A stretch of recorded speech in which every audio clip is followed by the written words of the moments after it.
Welcome everyone. So glad you're here for this deep reflection on inner peace. In today's fast-paced world, it is just incredibly easy to lose ourselves in the constant, relentless noise around us. Hustle culture is everywhere, right? It tells us we've got to always be on, always striving, always achieving. But today, we're doing something different. We are going to explore a profoundly grounding source text that offers a much-needed gentle antidote to our modern chaos. We'll be looking at the journey within. How do we actually find stillness and quiet the mind when literally everything around us is moving at a frantic pace? It's all about shifting that focus from the external grind to internal tranquility. Let me ask you something right off the bat. Are you treating your inner peace like a competition? Really think about it. Do you ever feel absolutely exhausted trying to somehow win at spirituality or mindfulness? We download all the apps, we track our medication streaks, we try to curate that perfect Zen aesthetic, and suddenly, without even realizing it, peace just becomes another stressful metric we're failing at. Well, the source text we're unpacking today flips this entirely on its head. It reveals a beautiful, liberating truth. Your emotion, your pure, unforced feeling, is actually your greatest power. It's not something you manufacture, it's something you already possess. Okay, let's dive into this. Part 1, the greatest power. The original text states that true strength doesn't come from external validation. It comes directly from your inner emotional state. Let's move to and see how this builds. To truly harness this internal power, the text outlines 3 foundational prerequisites. It reminds us that spiritual growth is an inside job, completely stripped of any performative layers. First is truth, meaning being radically honest with yourself about exactly where you are right now, with zero judgment. Second is a willingness to learn, staying open, staying curious and receptive, rather than acting like you already have all the universe's answers. And third is humility, just recognizing your small place in the grand scheme of things.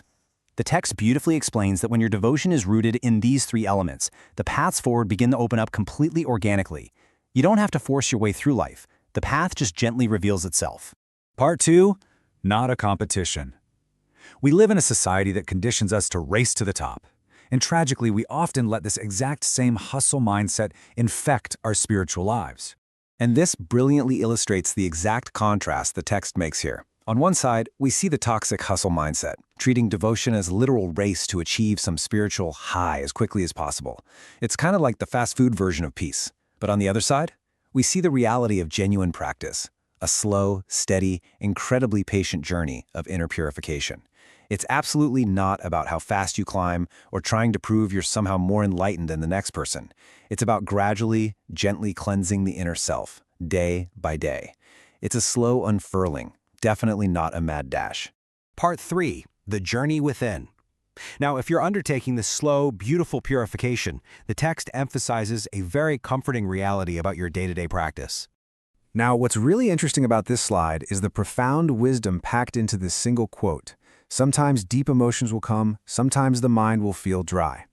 This is so important because it normalizes those periods where you feel absolutely nothing, the dry spells.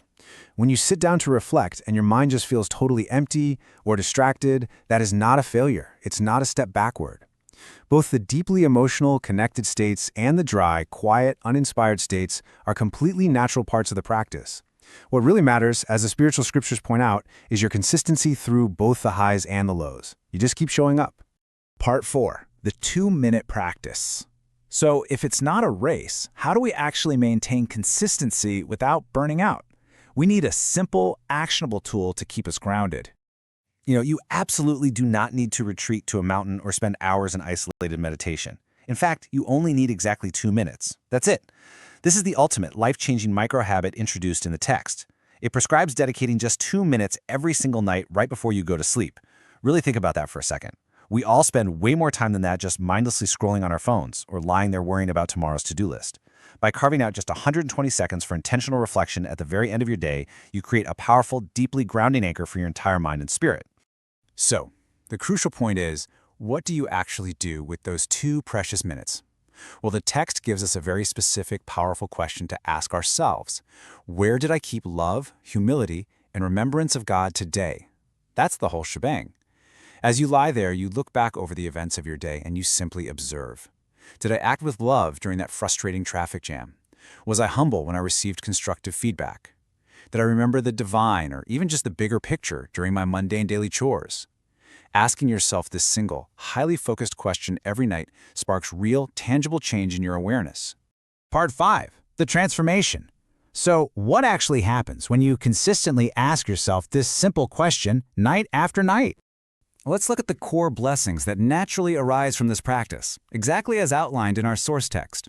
This brief daily contemplation doesn't just pass the time, it fundamentally shifts the entire architecture of your mind over time.